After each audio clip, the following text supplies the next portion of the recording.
सत्य वचन, अमर वचन, जीवित वचन, दिव्य वचन, सत्य वचन, अमर वचन, जीवित वचन। साई दा बामा बनी दा बामा बगरे रे सा नी रे सा नी रे सा नी रे सा नी रे सा। दिव्य वचन, सत्य वचन, अमर वचन, जीवित वचन, दिव्य वचन, दिव्य वचन।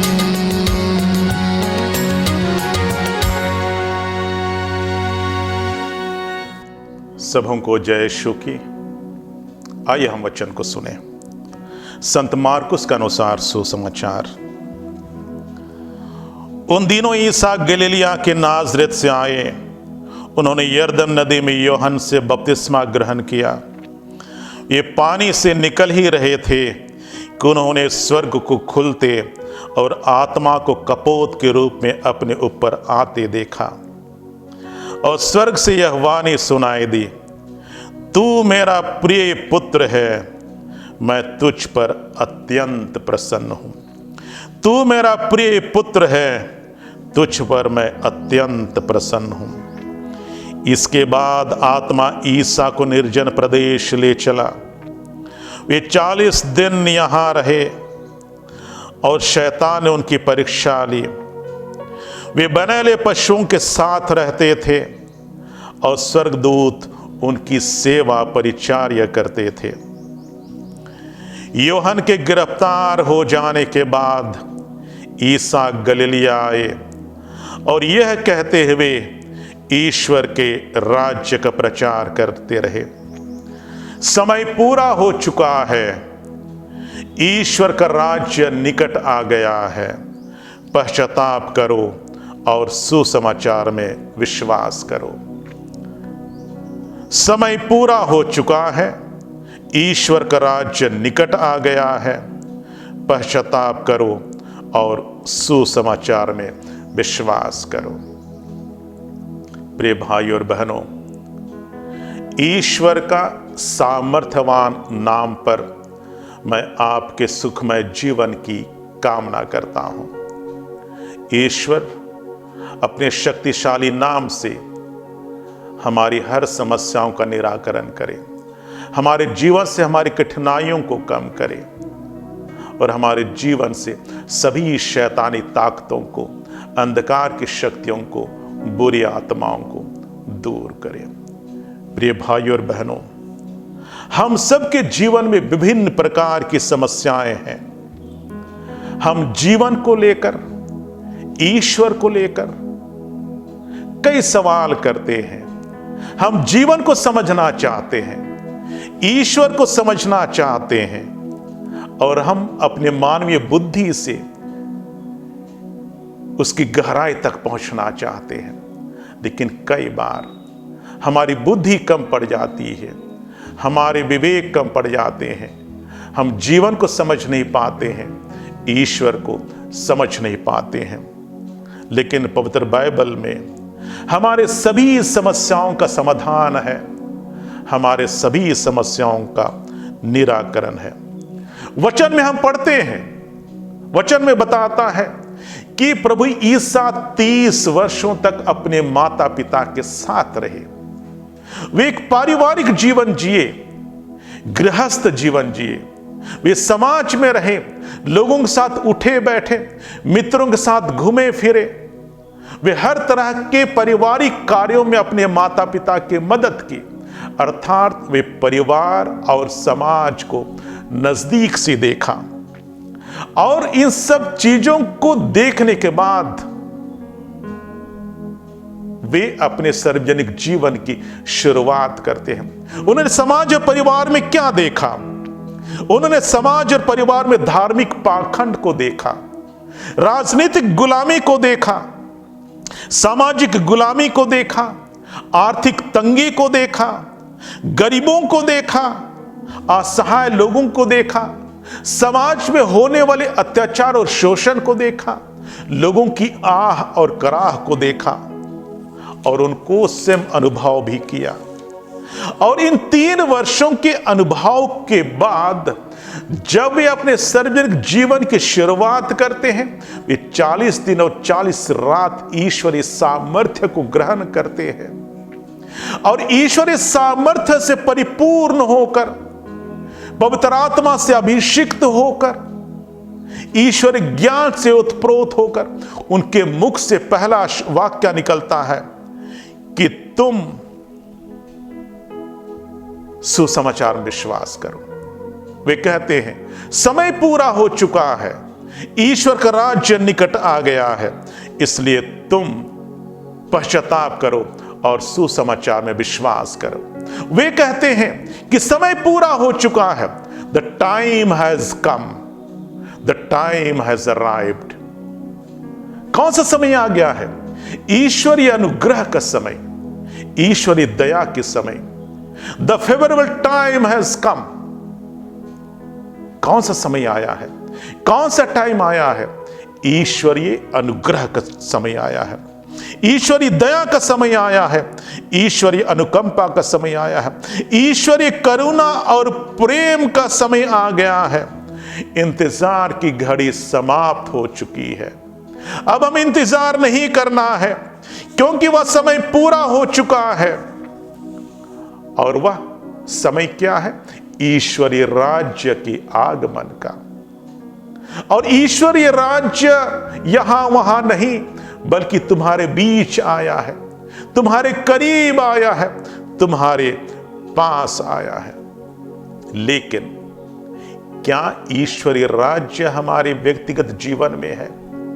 क्या हमारे व्यक्तिगत परिवार में है? क्या समाज में है? हम चारों ओर अशांति पाती हैं, हम तनाव को पाते हैं, हमारे घरों में शांति नहीं है, हमारे घरों में तनाव है, मतभेद है। हम प्रार्थनाएं करते हैं, हे प्रभु कहते हैं, इसके बावजूद हमारी प्रार्थनाएं पूरी नहीं होती है। हम जिस शांति की कामना करते हैं वह हमारे जीवन में नहीं आ पाता है। ऐसे लगता है कि हम शांति से कोसों दूर है। जिस अनुपात में हम तकनीक और विज्ञान में प्रगति कर रहे हैं, उस अनुपात में हमारे घर परिवार में शांति नहीं आ रही है, उस अनुपात में हमारे जीवन में सुख शांति नहीं आ रही है। परिवार में बिखराव है, वैवाहिक जीवन में बिखराव है, बच्चे हमारी बातें नहीं मानते हैं, वे कुआदतों में आगे बढ़ते जा रहे हैं, बुरी चीजों के लत हो गए हैं। क्यों? प्रभु कहते हैं, यदि तुम उस ईश्वरीय राज्य को अपने जीवन में चाहते हो तो 2 शर्त है तुम्हारे पास। सबसे पहले तुम पश्चाताप करो और सुसमाचार में विश्वास करो। प्रभु कहते हैं तुम पश्चाताप करो और सुसमाचार में विश्वास करो। सवाल उठता है कि प्रभु ईसा पश्चाताप करने के लिए क्यों कह रहे हैं? मैंने इसके पहले बताया कि अपने 30 वर्षों के अनुभव के बाद, समाज में व्याप्त विघटनकारी शक्तियों को देखने के बाद, सामाजिक पाखंड को देखने के बाद, राजनीतिक गुलामी को देखने के बाद, उनके मुख से निकलने वाला वाक्य है पश्चाताप करो। क्यों? क्योंकि उन्होंने 30 वर्षों के अनुभव के बाद यह महसूस किया कि पाप हमारे जीवन का सबसे बड़ा दुश्मन है। पाप अपने आप में भयंकर है। इसलिए प्रभु कह रहे हैं कि यदि तुम ईश्वरीय राज्य को अपने करीब चाहते हो तो तुम्हें पश्चाताप करना होगा।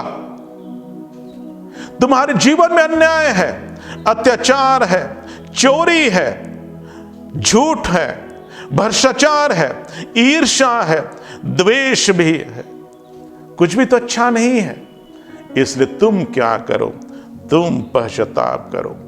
कहने का तात्पर्य है कि पाप ही सभी समस्याओं का जड़ है। पाप ही वह मूलभूत कारण है जिसके कारण हमारे जीवन में शांति नहीं है, ईश्वरीय राज्य नहीं है, धार्मिकता नहीं है। और इसलिए प्रभु कह रहे हैं कि पाप ही वह समस्या है, उसका समाधान जरूरी है। पाप ही वह जड़ है, उसको खाड़ फेंकने की आवश्यकता है। पाप अपने आप में भयंकर है और हम सभी जानते हैं कि पाप का परिणाम मृत्यु है। जब हमारे आदि माता पिता पाप किए तो क्या हुआ? वचन हमें बताता है कि जब हमारे आदि माता पिता पाप किए, सबसे पहले उनकी आंखें खुल गई। वचन कहता है कि उनकी आंखें खुल गई, उन्होंने महसूस किया कि वे नंगे हैं, उन्होंने नग्नता को अनुभव किया। और पाप के बाद लोगों को शून्य तक एहसास होता है और वे आत्मग्लानि में आत्महत्या भी कर लेते हैं। अब तक वे बिल्कुल ही ईश्वर के साथ रहते थे, बातें करते थे, और पाप करते ही क्या हुआ? उनकी आंखें खुल गई।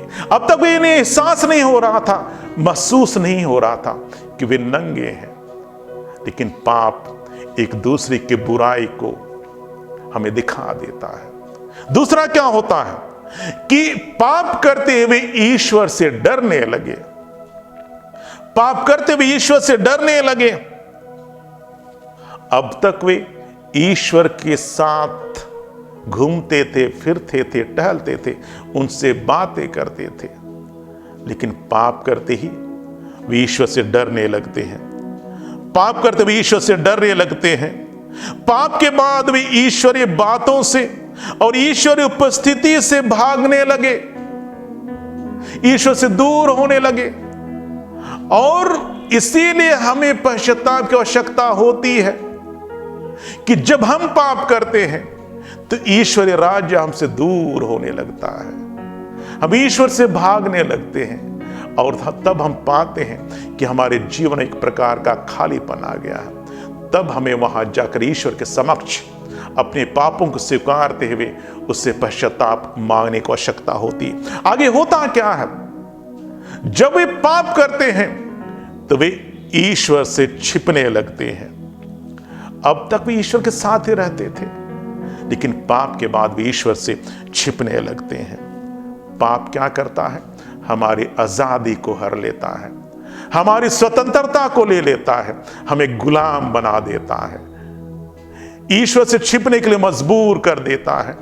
हम ईश्वर के साथ चलने के लिए डरते हैं, उससे छिपते हैं।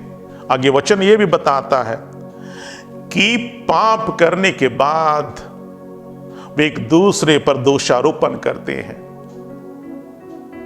हेवा शैतान पर दोषारोपण करता है, आदम हेवा पर दोषारोपण करता है।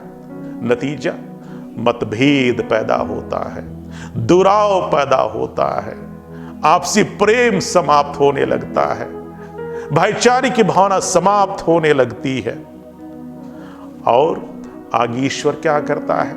जब हम पाप की स्थिति में रहते हैं तो ईश्वर क्या करता है? श्राप देता है। वचन कहता है जब हमारे आदि माता पिता ने पाप किया, ईश्वर ने जमीन को श्राप दिया, जमीन को श्राप दिया। अर्थात श्राप जीव जंतुओं पर, घर परिवार पर, समाज पर, हमारे धंधे पर, नौकरी पर पड़ता है। और इसीलिए हमारे घर में अशांति रहती है, हमारे घर परिवार बिखरते हैं, क्योंकि हम पापमय स्थिति में रहते हैं,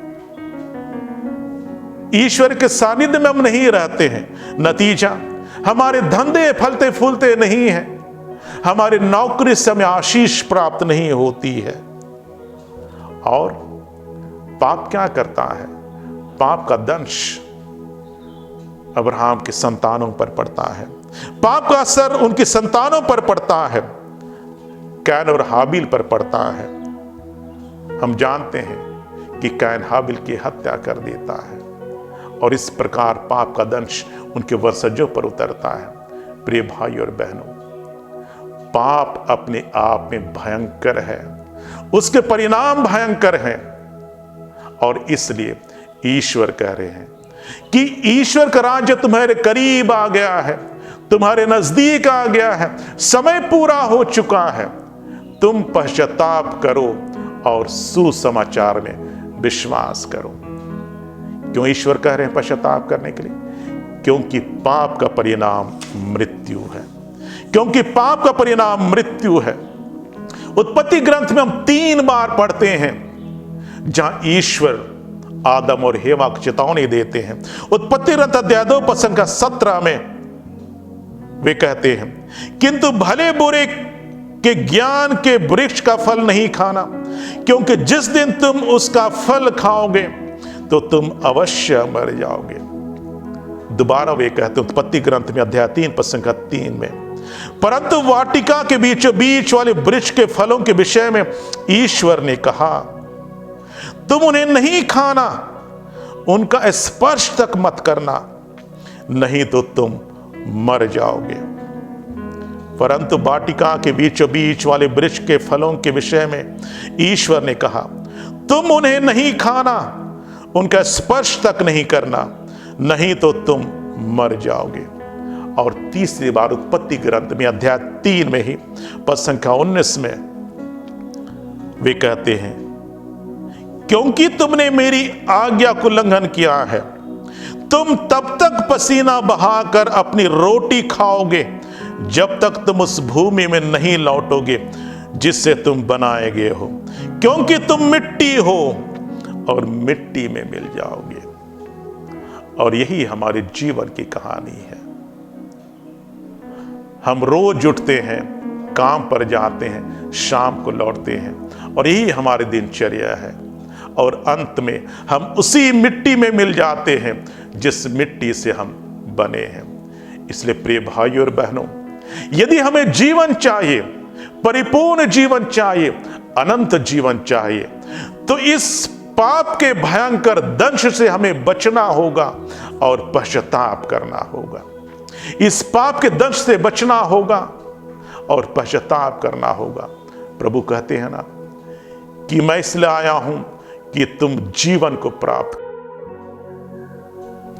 प्रिय भाइयों और बहनों, यदि हम जीवन को पाना चाहते हैं, ईश्वर प्रदत्त परिपूर्ण जीवन को अनुभव करना चाहते हैं, तो हमें पाप के दंश से बचना होगा, पाप के भयंकर परिणाम से बचना होगा, हमें पश्चाताप करना होगा। तभी ईश्वर का राज्य हमारे जीवन में आएगा। हम सुसमाचार के फलों को अपने जीवन में अनुभव कर पाएंगे, हम जीवन को अनुभव कर पाएंगे। ईश्वर आए ताकि हमें जीवन मिले, ना सिर्फ जीवन मिले बल्कि परिपूर्ण जीवन मिले, और पाप उसी जीवन की परिपूर्णता को हमसे हर लेता है, हमसे ले लेता है। इसलिए हमें पश्चाताप करने की आवश्यकता होती है, पाप के दंश से बचने की आवश्यकता होती है। आइए हम प्रार्थना करें कि ईश्वर हमें इतनी अनुग्रह दे कि हम पाप की दास्तां से बचे रहें, पाप के दंश से बचे रहें, और ईश्वर राज्य को अपने व्यक्तिगत जीवन में, अपने पारिवारिक जीवन में अनुभव करें, महसूस करें, और ईश्वरीय सामर्थ्य हमारे जीवन में कार्य करे, ताकि ईश्वर जो शांति के राजकुमार हैं उस शांति को हमें प्रदान करे, हमारे व्यक्तिगत जीवन को, हमारे घर परिवार के जीवन को और हमारे समुदाय को। ईश्वर हम सबको आशीषित करे, आशीर्वाद दे।